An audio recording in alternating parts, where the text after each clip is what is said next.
peut citer quelques chiffres, 90% de grévistes au collège d'Isle, 90% de grévistes au collège Renoir. C'est au tour des profs de sécher les cours. Ils étaient environ une centaine cet après-midi devant un rectorat fermé, rejoint par quelques rares lycéens venus donner de la voix.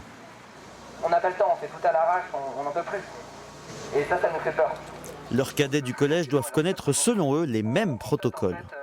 On peut voir dans mon lycée, qui est une cité scolaire, c'est que les collégiens et les lycéens sont groupés dans le même établissement, ce qui rend en fait l'établissement rempli à 75% et détruit complètement les protocoles sanitaires. L'appel lancé par la CGT et par d'autres syndicats a résonné dans l'oreille de plusieurs professeurs.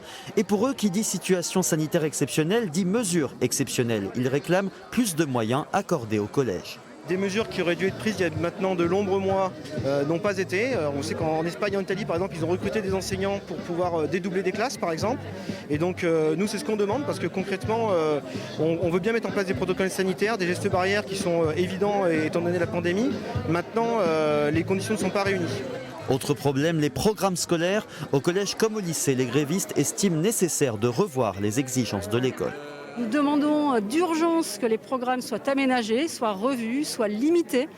Nous demandons à ce que les épreuves de spécialité qui doivent se dérouler au mois de mars pour les élèves de terminale soient reportées en fin d'année scolaire, que les programmes soient allégés. Selon le rectorat, 9% des enseignants participent au mouvement de grève sur l'académie de Limoges.